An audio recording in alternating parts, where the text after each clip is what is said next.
তুমি কি জানো হাতি এত বুদ্ধিমান এবং শক্তিশালী হওয়ার পরেও তারা লাফাতে পারে না, কিন্তু কেন? আর দিল পে চালাই ছুরিয়া গানটা এত ভাইরাল হলো কিভাবে? কেন এই কিউট লাবুবু পুতুলগুলো এখন প্রচুর পরিমাণে ভাইরাল হচ্ছে? আর এটার পেছনের আসল সত্যিটা জানলে তুমি পুরো অবাক হয়ে যাবে। আর এই প্রাণীগুলো এমন অদ্ভুত আচরণ করে কেন, এবং এসআরকে এই ছোট্ট ক্যামিওর জন্য কত টাকা চার্জ করেছিলেন? 5 কোটি নাকি 10 কোটি? এই প্রশ্নগুলোর সঙ্গে আরো অনেক অজানা প্রশ্নের উত্তর খুঁজে পাবে এই ভিডিওতে, তাই ভিডিওটাকে একদম শেষ পর্যন্ত দেখো।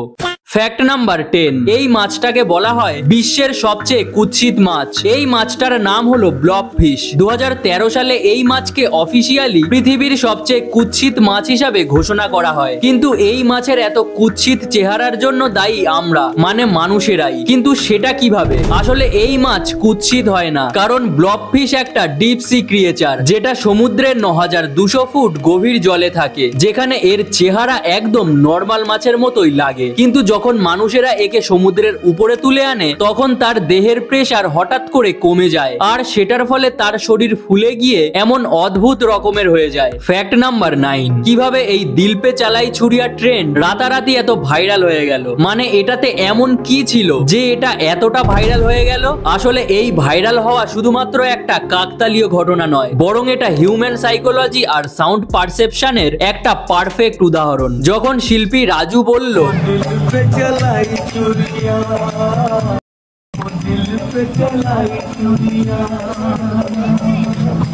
তখন মানুষের ব্রেন এই লাইনটাকে এক ধরনের মিউজিক রিদম হিসাবে ভেবে নেয়। এই প্রক্রিয়াকে বলে অডিটরি পেরিইডোলিয়া, যেখানে আমাদের বুদ্ধিমান মস্তিষ্ক এলোমেলো শব্দের মাঝেও অর্থ খুঁজে নেয়। সেই সাথে এই দিল পে চালাই ছুরিয়া লাইনটা একদম একটা ইমোশনাল হুক তৈরি করে, যেটা মন খারাপ অথবা পার্সোনাল ফিলিংস কে ট্রিগার করে, যেটাকে বলে নস্টালজিক ভলনারেবিলিটি। এই কারণেই এই ট্রেন্ডে সব বয়সের মানুষ খুব সহজেই কানেক্ট করে ফেললো, এবং এটা রাতারাতি এত ভাইরাল হয়ে গেল। ফ্যাক্ট নাম্বার 8, এটা হলো পৃথিবীর সবচেয়ে বিপজ্জনক ছুরি। মানে এটাকে যদি কারোর ভেতরে ঢোকানো হয়, তাহলে তার পুরো আত্মা বেরিয়ে আসবে। আসলে এটাকে বলা হয় ওয়াপস ইনজেক্টর নাইফ, আর এটাকে বিশেষত ডাইভারদের জন্য বানানো হয়েছে, কারণ যদি বাই চান্স তাদের উপরে শার্ক হামলা করে, তাহলে এই ছুরি তার শরীরে ঢুকিয়ে তার দাদুর নাম মনে করিয়ে দেওয়া সম্ভব হবে, যার ফলে শার্ক পুনরায় হামলা করবে না। এই কারণে এই ছুরিটার ধারে একটা ছিদ্র থাকে, যার মধ্যে দিয়ে CO2 অর্থাৎ কার্বন ডাই অক্সাইড নির্গত হয়, যেটা সেই ছুরির পিছনের দিকে লাগানো একটা শিশির মধ্যে ভরা থাকে। আর এটাকে ব্যবহার করার জন্য এই ছুরি কারোর শরীরে ঢুকিয়ে বোতাম প্রেস করতে হবে, তাহলে এর মধ্যে দিয়ে 1000 PSI প্রেসারে CO2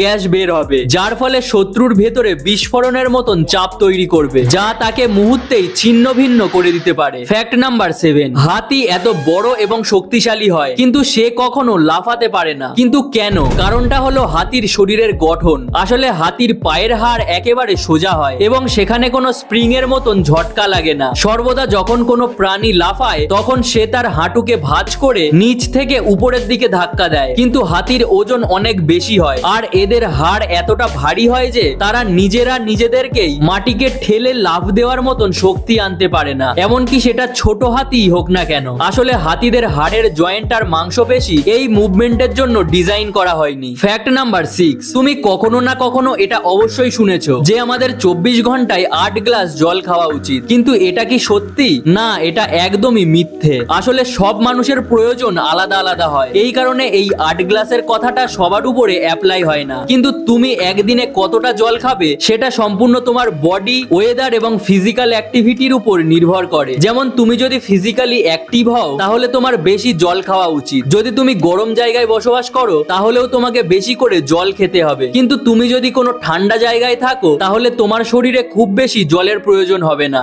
আসলে আমাদের শরীরের নিজস্ব একটা সিস্টেম থাকে, যেটা তোমাকে বলে যে তোমার শরীরে জলের প্রয়োজন আছে কিনা। সেই কারণে তোমার নিজের শরীরের সিগন্যাল বুঝে জল খাওয়াটাই বুদ্ধিমানের কাজ হবে, কোনো ফিক্স নাম্বারকে ফলো করার তুলনায়। ফ্যাক্ট নাম্বার 5, এটা সেটা না যেটা তুমি ভাবছো। আসলে এই প্রাণীটার নাম হলো অটার, যারা পুকুর, নদী অথবা সমুদ্রের ধারে থাকে, এবং এরা জলের মধ্যেও থাকতে পারে। আর এরা পাথর ছুঁড়তে এবং ধরতে একদম এক্সপার্ট হয়, কারণ অটার পাথর নিয়ে খেলতে খুবই ভালোবাসে। কিন্তু এরা পাথর নিয়ে খেলে কেন? আসলে কিছু বিজ্ঞানী বলেন অটার পাথর দিয়ে সেল ভাঙার প্র্যাকটিস করে, কারণ যারা সামুদ্রিক অটার হয় তারা সেল যুক্ত খাবার খায়, আর সেই সেলগুলোকে পাথর দিয়ে ভেঙেই খায়। তাছাড়া অনেকে মনে করেন যে অটার খুবই চঞ্চল প্রকৃতির হয় আর তাদের এই রকম করতে খুবই ভালো লাগে, এই কারণেই তারা এই রকম করতে থাকে, কিন্তু এটার আসল কারণ এখনো পর্যন্ত কেউ জানে না। ফ্যাক্ট নাম্বার 4, এটাই হলো কেয়ামতের ব্যাংক, যেটা শুধুমাত্র কেয়ামতের দিনই খুলবে। নরওয়ের এক জনমানবহীন বরফ ঢাকা দ্বীপে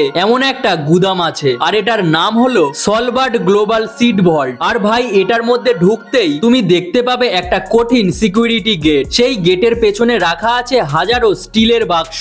এবার ভাবো এইগুলোর মধ্যে কি থাকতে পারে? সোনা, রূপো, হিরে এইসব? আরে না, এইরকম কিছুই নেই। এর মধ্যে রাখা আছে পৃথিবীর সবচেয়ে গুরুত্বপূর্ণ শস্য ফসলের বীজ, ধান, গম, যব, চাল, ভুট্টা, সমস্ত কিছুর বীজ। কারণ পৃথিবীর সমস্ত দেশ তাদের বীজ এখানে রেখে দিয়েছে। আর কারণটাও খুবই ইন্টারেস্টিং। যদি পৃথিবীতে কখনো বিশ্বযুদ্ধ, বড় ভূমিকম্প, জলবায়ুর পরিবর্তন অথবা অ্যাস্ট্রয়েড এসে পড়ে আর পৃথিবীর সমস্ত শস্য ফসল নষ্ট হয়ে যায়, তখন এখান থেকে বীজ বের করে আবার ফসল ফলানো সম্ভব হবে। এই কারণেই এটাকে বলা হয় ডুমসডে ভল্ট, অর্থাৎ কেয়ামতের ব্যাংক। ফ্যাক্ট নাম্বার 3, সাফায়ার গান, যেটার লিরিক্স তো পাঞ্জাবিতে, কিন্তু তাতে গোটা ভারত আছে। গানের ভিডিওটা শুট করা হয়েছে সাউথ ইন্ডিয়ার হায়দ্রাবাদে রামোজি ফিল্ম সিটিতে, যেটা পৃথিবীর এক অন্যতম বড় ফিল্ম সিটি, যেখানে বাহুবলীও শুট করা হয়েছিল। আর একটা সিন শুট হয়েছে আমাদের পশ্চিমবঙ্গের মুর্শিদাবাদে, অর্থাৎ অরিজিৎ সিং এর হোম টাউনে। তাছাড়া গানটায় রাজস্থান রয়্যালস এর জার্সি দেখা যায় এবং সেখানে দেখা যাবে রাজস্থান রয়্যালস এর দুটো প্লেয়ারকেও।